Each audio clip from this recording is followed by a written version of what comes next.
Holy smokes, guys. I can't believe it. It is Friday again, and I'm here to do another segment of Friday Friends. So, for anybody new here that doesn't know who I am, my name is Nicole Broadhurst. I'm a former healthcare administrator turned independent patient advocate, CEO, and founder of Tennessee Health Advocates, where we help committed professionals take control of medical bills without the frustration of medical billing departments. About a year and a half ago, I started doing these static posts for Friday Friends. And really, this was just an opportunity for me to share with you, every other people and other members in my network. And about earlier this year, we decided to go ahead and do this live stream on Fridays where I kind of bring somebody, one of my friends in, somebody that's in my network that I think is doing some really amazing work in their space. And quite frankly, they're fun to hang out with. So I bring those people in to kind of talk to me and hang out, have a cup of coffee or a bottle of water on Fridays. So, if you're new, that's what we're doing here. So, today is Friday. It's time for Friday Friends. And this week, I've invited one of my dearest friends inside of the patient advocacy world.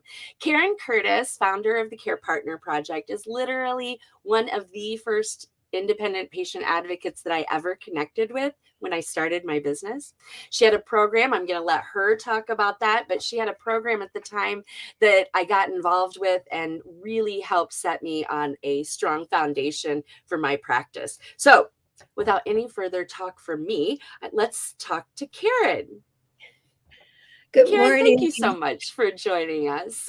Oh, it's so fun. And actually, I wish you were in Chicago because, as I mentioned, you are one of my funnest friends, and I'm looking for somebody to go to a Lizzo concert with me. So, I know, right? I know, right? You know what? It's the thought that counts, Karen, and that means so much to me. So I love it. who would I rather dance with?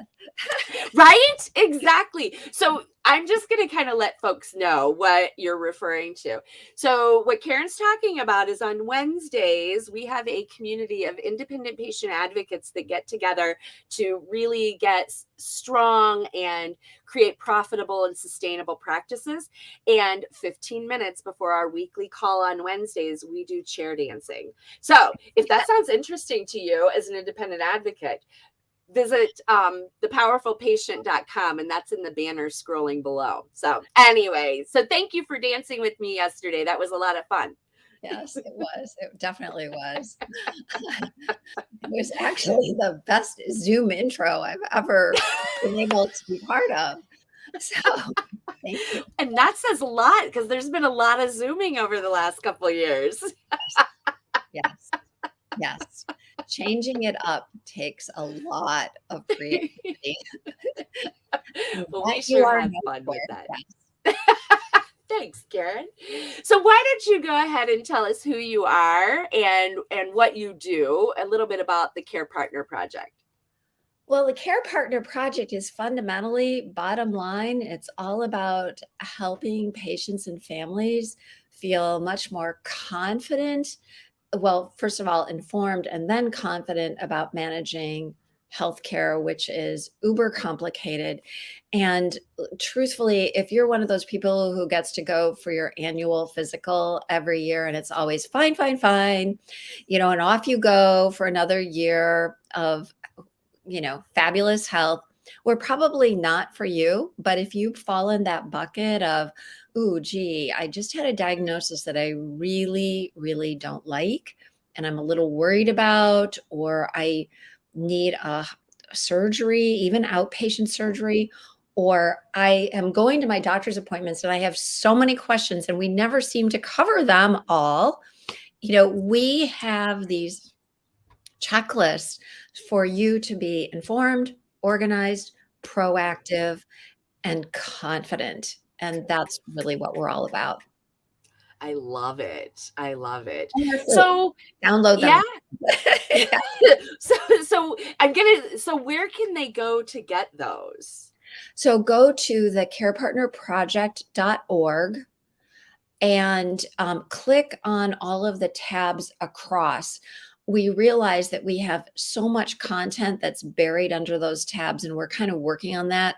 But we have a lot of like I said, a lot of the checklists are stacked underneath those tabs. So persevere. Nice. We have I so just put a much. link in the comments below. So if you Thank if you if you need to get some of those checklists, and Karen, those checklists are really amazing because not you. only are they, can you give us a range? There's so many different ones. Like, give us an example of some of the ones that you've heard from users that have been most helpful to them. Oh, well, I would say if you look under the hospital tab, in fact, I was just texting a friend of mine this morning who was in the emergency room with her mother, who is likely to be admitted. So I sent her the link to our how to manage your emergency room care. We have lots Mm, of tips of nice. really, even honestly, like how do you shortcut that weight? How do you sort of wiggle towards the front? Um, Along with a lot of other good information. And I also sent her, she has to leave to go out of town. And so I sent her I know she's worried that her Yeah. mom's going to be admitted, but she has to go out of town. So I sent her our checklist of how to monitor your loved one's care from afar. Oh, We have nice. that. Then her sister is going to be there over the weekend with her. So I said, your mom, who is 93 years old, she's going to be at high risk for these certain conditions. So please send this checklist of how to be there for your loved one at bedside, to be on the alert for certain kinds of risks that are setting up. In her mother's case, it's blood clots. She's very sedentary, uh, bed sores, always infection, and Jeez. falls. She has a very unsteady gait. So Wow. all of those kinds of things and more, medication mix-ups. So just this morning, I'm texting away some of Wow. these links. So that's a very good feeling to feel like, Yeah. yeah, yeah, Yeah, because that is a really uncertain time, right? To be, um, it's one thing just to be dealing with the emergency room and a potential admission and all of that, and then the added situation of having to go out of town, and how do I manage it from there, and what does it look like at bedside, and what an amazing resource you've got there. I thank love it. thank you. Yeah, Thank you. Yeah. fantastic. But So how did you? Oh, go ahead. well, it's all grown from people's experiences. Our emergency room one came about because someone contacted us with the most heartbreaking story about how their dad had been agitated, worried, and he had a bit of from some cognitive challenges. Mm, And he had been administered a drug which had a black box warning, meaning that it's not mm, really safe for people who are older in the emergency room, to calm him down, to make him manageable for the staff. And it killed him. And oh my she gosh. came to us and we said, you know what? Let's try to make this better for other people. Cool. So she healed. We collaborated. We came up with how to manage an emergency room, not just for those instances, but for anybody. Right. And so we turned something that was a tragedy into something positive for others. And Wow. that's really What? how a lot of our content has evolved. In my own case, I turned the tragedy of losing my dad to a series of adverse events after a very successful lung transplant to cure a very rare lung disease. He had a new lease on life. He was good to go and play golf again in a few months, according to his doctors, but he didn't survive the care afterwards, and mainly the hospital infections. So Mm, that's really why I started the Care Partner Project, is to, because you always go there for your loved ones. You're there, you're bedside, but we don't. right. None of us are trained in, like, what do we do once we're there? Right. Right. And how to be helpful Yeah, in that environment, right? exactly. It's a different way to be helpful because it's a different environment. And so yeah. Oh gosh. So, listen, I'm really curious. I always love to ask this. You have shared some amazing stories, so it kind of feels strange to even ask, but do you have a favorite success story, like a situation where the tools and resources of the Care Partner Project have just made an amazing impact on somebody or many somebodies? Like Well, a actually, I just received another email this morning. I love So it. timely, from a hospital that's licensing all of our content, all of our checklists. For a very nominal fee, we offer it and they can brand it as their own. But what I love about it is that they are offering all of our checklists on their website, on their patient portals.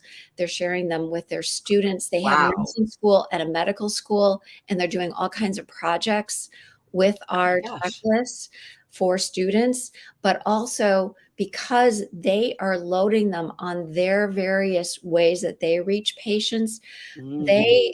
they support and care for 69,000 inpatients a year. They Oh my serve gosh. over 100,000 patients a year. And the reach that they're taking, they're setting up community partners as well. So they're trying to get them into physician Goodness. offices. That's So amazing. that is amazing. That That is amazing. amazing. It is amazing. It is. We're looking for hospital partners. Nice. Everything we do is very collaborative. So I want that's to ask mm, because as you're sharing this, I'm actually thinking, I know that there are a lot of insurance brokers and potential people who maybe, what about employer groups, Karen? Would you like, is this a program that might be appropriate for an employer that is looking to provide support to their employees in this area? absolutely, absolutely. Wow. Because Okay. there is a phenomena among employees. It's you've got the people who have to take off to be to care for a loved. Right. And Yeah. then even there's absenteeism from that, and then there's presenteeism. Oh, I'm sorry. That's Um, uh, so yes, all of these, like for example, support for your care partner, your loved one from afar. You know, we tell you the certain times of days to call when it's going to be most advantageous, when you're going to get the most information. So that in itself, you're sitting at your desk. Okay, it's 2 o'clock. I need to call and it's going to be a 10-minute conversation with one nurse as opposed to me calling several times a day because I know right. that's when they're going to be there. So yes, we have all Right. kinds of tips like that. Yes. Nice. I love it. I love it. So, the only thing else that I want to make sure that we have a time to talk about is because we've kind of talked about how the Care Partner Project really supports patients, families, caregivers. We've also talked about how the Care Partner Project can support hospitals, providers, as well as employers looking to support their employees. So, there's one area that I want to also visit, and this is the area of independent advocates. Right, I know that you've got some supporting resources and tools for them as well inside the Care Partner Project. What might those be? Thank you for bringing that up because we absolutely adore advocates. And the reason why is that people can learn a lot of what we offer, but sometimes it's just not enough. You need advocates, and we are completely the greatest allies. So we have community education where we bring a lot of our online education to life through advocates who are presenters. So we shine a light on what advocates do. Advocates shine a light on what we do by taking our programs out into their local communities, like libraries and Rotary clubs, and different employer groups. And that way, it's just a total win-win. And there's an opportunity, of course, for audience members to ask questions, Right, and the advocates are fully equipped to answer those questions because they're a font of incredible knowledge and expertise. right. So Absolutely. We we have absolute faith in that partnership. And that's It's how we met. phenomenal. Right, exactly. That is how we met. That is actually the program that connected us years ago. I don't even like it's been a while now, right? Yeah, And yeah. so yeah, I love that. And I love this is another reason that I love doing Friday Friends is because I feel like there's a wide variety of folks in my network and highlighting you all as members of the network really helps cross pollinate and connect some amazing people in this world. So, that having been said, if you are watching this, seeing this in the replay, and you heard something that would be helpful and you really want to connect with Karen, I highly encourage you to do that. She's a Thank stellar you. member of my network, and Thank I you. highly encourage that connection. And how can they do that, Karen? Where's the best way for them to connect with you? They can go to our website on the Contact Us page, of course. That's always direct pipeline to me. They can write to me at Karen.Curtis, Curtis with two S's and one C, Karen.Curtis at carepartnerproject.org. Drop off the. Karen.Curtis at carepartnerproject.org Love is, it. I, yeah, I'm on email all day long. So, like Fantastic. everybody else. So, Right. And yeah, worst case scenario, go through one of my social media profiles and you will find her in my friends, in my connections. That is like if you can't remember anything, you can remember yeah. that way. Oh, yeah. So Yes, absolutely. And I'm on LinkedIn yep, too, of course. And we have perfect. the Care Partner Project on Facebook page too. So, Wonderful. Karen, thank you so much for hanging out with me today. I oh, appreciate you spending so much time this week with me. of course, it's just been my honor and such a fun thing to do. It's been a And I great appreciate week. your support of the Care Partner Project. It means a lot, Thank really. you. Yeah. Thank you, Karen. All right, guys, get connected with Karen and the Care Partner Project and go have a great weekend. We'll see you right back here next Friday. Bye, Yeah. guys. Goodbye. Thank you.